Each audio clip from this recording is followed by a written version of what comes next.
Hello, thank you for joining us on this episode of Sports Bets for Free. My name is Scott Jenkins, your host, just a local sports bettor here in Phoenix, Arizona, and hopefully today with our bets and your bets, it's going to be another profitable day. Sunday, December 7th, NBA and college basketball bets. We're going to run through all of those. If this is your first time to our show, welcome aboard. Great to see you here. If you've been here before, welcome back. We love everybody coming back. Please make sure you share it with a friend, comment, like the episode, subscribe to the channel. All that stuff's free.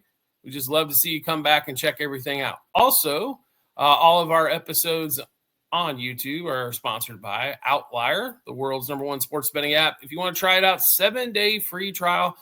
You can get that link in the comment section or the YouTube channel page, and our private Discord channel where you can get all of our bets earlier than what we put them out for the public. You can get our unit sizes, which we don't discuss on the public show as well, and bonus material. You can get all that by joining the Discord. You're also going to find that link in the comment section and the YouTube channel page. All right, college basketball was a banger yesterday. Former Stady, Iowa Cyclone. What a monster win for them in Purdue. But we're going to get to college basketball here for a Sunday. I actually got some games that we really kind of like here. So we'll get started with the first game we're on, Missouri at Kansas. This game, KU is, I guess, the host team here, but the game's going to be played in Kansas City, which is a little closer to Lawrence, Kansas, but, at the T-Mobile Center. Kansas favored by 6.5. Great news for the Jayhawks. Darren Peterson, one of the best freshmen in the country, possible #1 overall pick in the NBA, is supposed to be back. That's why that line's at 6.5. With him back, expect the offensive tick to go up. They've played some pretty good defense as of late. Offensively, expect them to be a lot better with Darren Peterson back, though. We do like the Jayhawks in this particular spot. I understand 6-3, but they've covered a lot of stuff here as well and played a lot of tough road games. Missouri really hasn't played much of anybody. Kansas -3.5 in the first half, -6.5 for the game. Next game we are on. All right, it's Quinnipiac. I know, Quinnipiac, right? Everybody loves them. We faded them last time. We should have been, Anyway, Ryder's god-awful. They're Ryder coming in at 1-6, 0-1 in the MAC. Quinnipiac 6-3 and has been a cover machine. This game at 2 o'clock Eastern time, played in Connecticut. Quinnipiac at home here. Why mess with a good thing, I guess, here? Keep going back to the well. Quinnipiac laying 14.5. I think this number should be closer to 20. -7.5 first half and 14.5 for the game. Next game that we are on, we get to Texas Tech LSU. This game is played in Fort Worth, the Coast to Coast Challenge, so another neutral site game. Texas Tech coming in at 6-2. LSU at 8-0. Texas Tech favored by 6.5 in this one. Okay, so we've been doing a lot of fading Texas Tech on these big numbers. On this smaller number here, I think LSU has played nothing but patsy so far. Tech's definitely played some stiffer competition. I think Tech covers this number pretty easily here is kind of what we're thinking. So Tech -3.5 first half, 6.5 for the game. One of the teams, next game that we're on, really like this team from what we've seen so far. At Belmont at Middle Tennessee. Belmont favored by 2.5. Middle Tennessee at home. Middle Tennessee is 3-0 at home, 5-3. Belmont 8-1 and 2-0 on the road so far this season. Belmont has been offensively, has a lot of firepower here. I think we're going to see it in this particular game here. Totals around $152. That if you like playing totals, this might be a good one to go over on as well. But we do like Belmont with a low line here. I'm surprised they weren't 5.5, to be really honest. So Belmont -1.5 first half, 2.5 for the game. Next game we're on, we're going to get a little rivalry game going on here. Is Nebraska Creighton, 5 o'clock Eastern time frame. So if you're not aware, Creighton's in Omaha, Nebraska's in Lincoln. They're not far from each other here. Nebraska at home, where they've been stellar. They're 8-0, 5 of those wins coming at home. Creighton's not a bad ball club. They were preseason ranked. They've lost their only true road game as well. They're coming in at 5-3. Nebraska, 6.5 point favorite. This one's I will just tell you this, right? We do like Nebraska in this spot, but do not go out and lay the lumber on this one. These in-state rivalry games sometimes end up being a little bit tighter than we anticipate. But Nebraska seems to shoot so much better at home than they do on the road. That's why we like the Cornhuskers in this spot. -3.5 first half, 6.5 for the game. All right, that's enough of college basketball. We're all done there. We'll hop over to the NBA, where we've got a decent slate of games going on Sunday. Here we got 1, 2, 3, 4, 5 with 7 games, so not a bad Sunday slate whatsoever. We're going to start off early at 1 o'clock Eastern time frame. Magic and the Knicks. So, and this is just me personally. I'm not a monster fan of the Knicks. I know a lot of you are out there, but they have been fantastic at home. No question about it. Best home record out there at 12-1. They've played a lot of games at home. They've already played 13 out of 22 games at home. So, therefore, the record looks extremely nice for the Knicks. They went through some injuries as well. So, they missed OG Anunoby. Supposedly, he's going to be back for this game here against the Magic. Paolo Banchero, who finally came back and he was out for the Magic for a while, is back.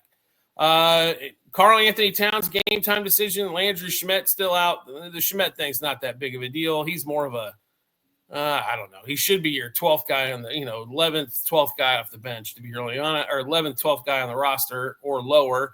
The bigger concern here is Karl Anthony Towns. Is he going to play in this one here? Knicks favored pretty, 4.5 sounds. I'm surprised the line wasn't bigger. Maybe there's a little bit of anticipation there that Towns might not play in that one there. But the Knicks at home have been just a delight. Even a game like almost having to cover 20 against the Jazz the other night, they came out and were up like 22-0 before the game even got started. Magic on the road don't shoot as well as at home and don't play near the defense.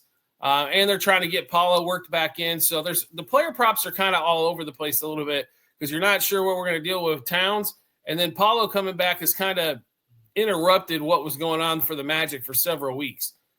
So the player props are going to be a few less in a couple of these games just due to the fact that some players coming back. But Knicks, we did get at 3.5 lines up to 4.5. Knicks -0.5 first quarter, -2 in the first half, 3.5 for the game. Suggs under 4.5 field goals. We love Suggs at home, but not much on the road. Josh Hart, 3+ turnovers. Anthony Black, 12+ points, and Suggs under 18.5 points and assists. We really like Suggs. Unfortunately, he's not getting a boatload of minutes, but I know they're concerned about knees with Suggs. He is the one part of that offense when he's moving, that whole team moves for the Magic. And that one there. All right, we'll get to the next one. We've got a 3:30 Eastern time frame game. So Celtics, Raptors. Celtics have been hot here as of late. They're also above 500 on the road. Raptors, on the other hand, they were smoking hot at home, and all of a sudden they're dropping games like mad crazy. Not really sure what the heck's going on with them. With the Raptors. All of a sudden they went from we qualified for the quarterfinal of the Cup team, and all of a sudden now they're god awful. Nobody really out for the Celtics except Tatum, who's out for the season. Quickly is going to be a game time decision, and RJ Barrett's still out at least for a couple more days there, it looks like. Celtics are actually favored here on the road. They've been hot. They've been shooting well, playing a little bit better defense. Jaylen Brown's been really good. Derek White's finally showed up, which is going to help them out quite a bit. Pritchard's been Pritchard. Anthony Simons off the bench.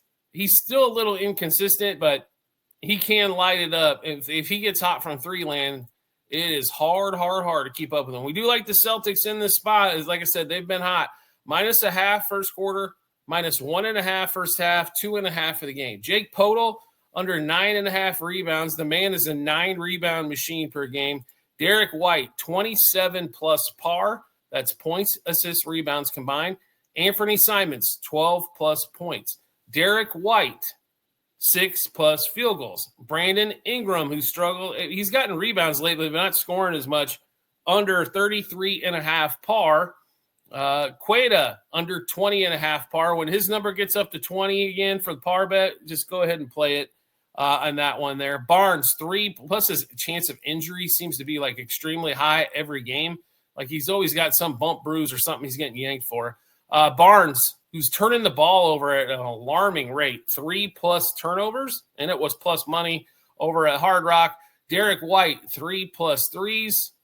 And Derek White, 17+ points. A lot of Derek White action there. Like I said, he's really coming along the last few games. Really like what he's putting down. Should be a good one there for Derek White and the Celtics overall. Next game up.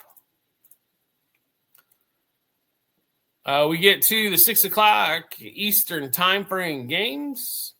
And we got Nuggets, Hornets, in Charlotte, where Charlotte's 5-6. Nuggets still one of the best road teams out there. And when their Nuggets are on the road, it seems to be a score fest as well. Aaron Gordon's still out till next month. Same thing with Christian Braun for the Nuggets, still out till next month. For the Hornets, really, Diabate is the only one. The rest of the guys have been out for quite some time. Grant Williams, Josh Green, Connaughton, and Trey Mann. But Diabate is a game-time decision. Here's the thing. The Hornets do play quite a bit better at home, no question about it. And this total I thought was a little low here, coming in at 234.5 or 233.5. Really like the over in this one is the Nuggets tend to play offensive ball like crazy, especially on the road. And the Hornets tend to score a ton more points when they're at home. So over the total, here's the way we're headed. Over 58.5 first quarter, 117.5 first half. 233.5 for the game. Jokic, 4+ assists in the first quarter only. Tim Hardaway Jr., 12+ points. Cam Johnson, 17+ points and assists. Bruce Brown, who's all of a sudden on the road, has picked it up, 11+ points and assists off the bench. Jamal Murray is going to be a lot of these here. 4+ rebounds, 35+ par, points, assists, rebounds combined. 24+ points. He did finish 23 the last game, got us on the hook. I think he definitely goes over here. Also, Murray, 3+ three-pointers made. Valanciunas off the bench for the Nuggets, 3+ field goals. And Bruce Brown, 14+ par, points, assists, rebounds combined. Here's the thing with the Hornets. Player prop-wise, I don't know who the hell's going to score. Brandon Miller chucks him up. Knuppel, when Miller was out, was scoring. It was pretty consistent there. But ever since Brandon Miller came back, his numbers have been kind of a lot of back and forth. Lonzo Ball continues to be the enigma of the world, as you don't know what you're going to get with Lonzo on a nightly basis. I think Lonzo's got so much talent. It just seems like maybe he doesn't put in the effort, I guess maybe practice-wise. I could be way off on there, but doesn't seem to be much improvement. It seems to be a lot of the same things that we've seen since his rookie season, and he's hurt quite a bit. So it's hard to get down with a lot of Lonzo Ball. But I will tell you this. I think Charlotte's going to put up some points here. So if you're looking at some lines and you think the point totals are down on some of the Charlotte players, don't blame you for hopping on there as well. Just sticking with a lot of the Nuggets side. I think this game, honestly has a great chance to get into the 250s. All right, next game up.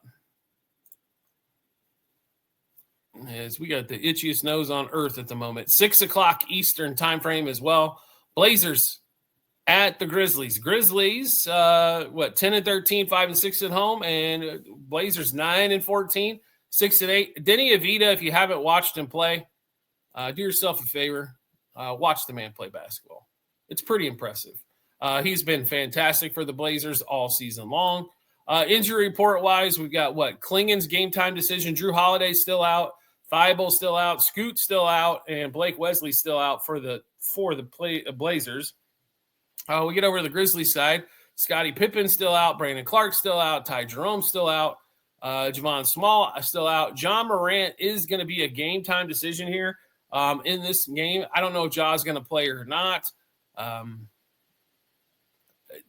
the way the player props look, to be really honest, it doesn't look like Ja's going to play. Vince Williams' number, and we're still pretty high. Things of that nature there. We like the Blazers on the road. The Blazers just had a monster win on the road. Great game with the Pistons a couple nights ago. And the Grizzlies have been solid at home on these short lines. But we like what the Blazers can do offensively. I just think they have so much more talent offensive-wise.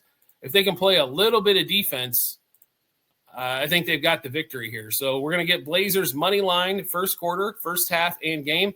Get a little plus money there.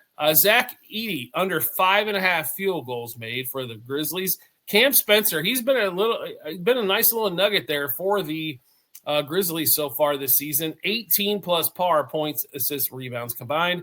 Vince Williams under 6.5 assists. Avita, who we mentioned before, a lot of props we've got on him. 34 plus points and rebounds combined. 33 plus points and assists combined. 8 plus rebounds.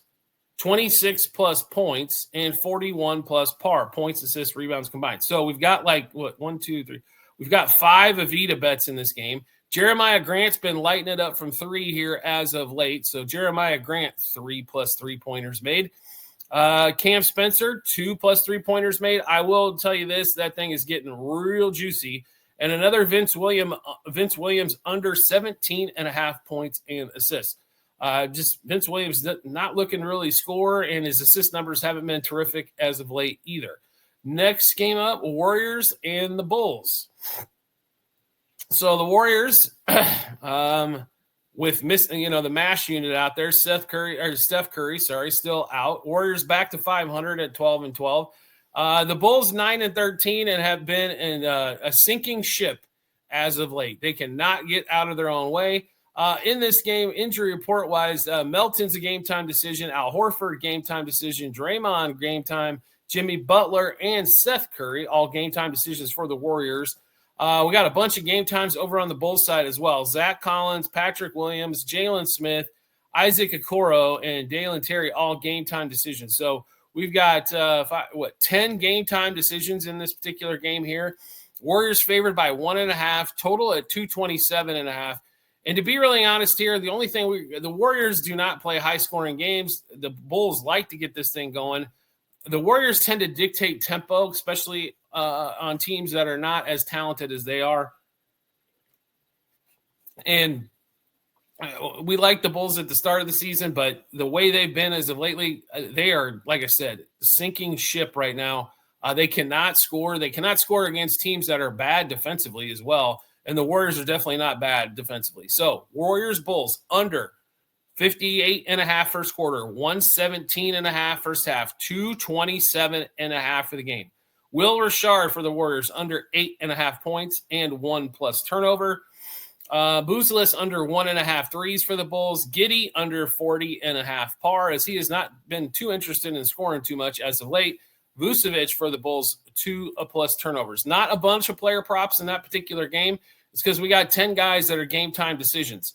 It makes it real difficult to kind of figure out what the lineups are going to be and kind of what the rotations are going to figure out. I mean, with the props, if you want to play them, you need to know kind of what minutes they're going to play and who the hell's going to be taking the ball quite a bit, right? So going to be a little bit lighter there. I do think the Warriors come out, play great defense, and the Bulls struggle to shoot. And the Warriors are not a great offensive team without Steph in the lineup, Jimmy Butler, Draymond, those type of guys. So another under game for the Warriors. And next game up, Lakers, 76ers, 7:30 Eastern time frame in Philly. Lakers were an absolute crap show the other night on the road. Luka is supposed to be back here. And this one, he's not even on the injury report. LeBron is, though. LeBron's a game-time decision. Marcus Smart is out. Paul George, Joel Embiid, both game-time decisions. Warford and Oubre still out for the 76ers. So a lot of Maxey, a lot of Luka. We could see a show with these guys in this particular game here. I expect Luka to come back and fire away. Austin Reeves to fire away. It gives him a couple offensive options. Luka's numbers, like if you're looking at player prop wise, are still ridiculous, but they're going to be when the guy's putting up like 34 plus points a game, and he's a triple-double threat every night. We do like the Lakers on the road here. Lakers minus 1.5 for first quarter, 2.5 first half, 4 for the game. I think they just come back with a little bit of vengeance after the crappy shooting night, except for Austin Reeves anyway, in their last one. Reeves, by the way, 33 plus par points, assists, rebounds combined. DeAndre 8 and 15 plus points and assists. Luka 33 plus points. Mr. Reeves again 8 plus field goals. Tyrese Maxey, decent plus money on this one to watch out for. He's 4 out of his last 5 games. He has a block. So we're going to play Maxey for a block there. Plus, decent plus money on it as well. Quentin Grimes, 2 plus turnovers in that game there. Then we're going to finish up the night at 8 o'clock Eastern time. Thunder at the Jazz. All right, so the Thunder just beat the Jazz in Salt Lake by about 40. And the Thunder obviously have been fantastic, 22-1, and their only loss coming on the road. Here's the key for this night game, why the number is so low. Caruso out, Isaiah Joe out, Dort out, SGA out, and Hartenstein out. All of those guys out, and George Niang still out for the Jazz. It's going to be a bunch of the guys that don't get the heavy rotation minutes except for Jalen Williams and Chet Holmgren, as they're going to sit SGA. It looks like a rest game here, but there's a reason why, right? But the Jazz at home, like I said, they're 500 at home. I mean, they're not god-awful, but the Thunder are still a different animal. But like I said, that last time they played there, the Thunder did win by, 32? And that was just a couple weeks ago in Salt Lake. This game also Salt Lake. We still like the Thunder in this spot. I'll be really honest. I expect Jalen Williams and Chet Holmgren to have really good games here, as they should see a lot of the ball. Thunder -2.5 first quarter, 5.5 first half, 10.5 for the game. Filipowski for the Jazz, 2+ turnovers. A.J. Mitchell will continue to go under rebounds and assists with him. He should score more points and see more playing time, but he's just not doing a lot of assists and rebounds. Under 8.5 rebounds and assists. Jusuf Nurkic, only 9+ points here for the Jazz. Hopefully he gets double digits. Sensabaugh for the Jazz, 1+ steal and block combined. Jalen Williams, and we're talking the all-star Jalen Williams, 23+ points. Markkanen, 6+ rebounds. Chet Holmgren, 2+ turnovers. Like I said, with all those guys out for the Thunder, kind of hard to play a bunch of player props in there until you kind of know what the rotations are. Might be some opportunities for live betting in there as well. So make sure if you're watching that game, it is the late one of the night. Good chance for that. There is a full slate of basketball, and, of course, the NFL will dominate the Sunday portion as well. All right, that's going to be a rundown of all of our bets for Sunday, December 7th here in college basketball in the NBA. If you like the content you're seeing here, do us a favor, share it with a friend, like the episodes, make sure you subscribe to the channel, turn on the notifications so when we drop a new episode, you get alerted as well. All of our episodes on YouTube brought to you by the world's #1 sports betting app, Outlier. You're going to get great advantages on bets that hit 60, 70, 80, 90% of the time. Not only that, see where the money's coming in on the books. Odd shot for the best amount of the best odds out there. And you're going to see what they call expected value as well, where lines that have a ton of value. If you're a value better, if you like going that route, they're going to show you a bunch of lines that, let's say it should be a -110 and it's +115 on the juice. They're going to show you all of those as well on Outlier. It's a great, fantastic tool to help you get ahead. 7-day free trial in the comment section as well as the YouTube channel page. And if you want us to do all the research and join a couple 100+ members that love doing the same thing that you do, which is called sports wagering, you can do so as well by joining the Discord in the comment section of this episode as well on our YouTube channel page. We do appreciate everybody's support as always, and we look forward to seeing you on our next episode.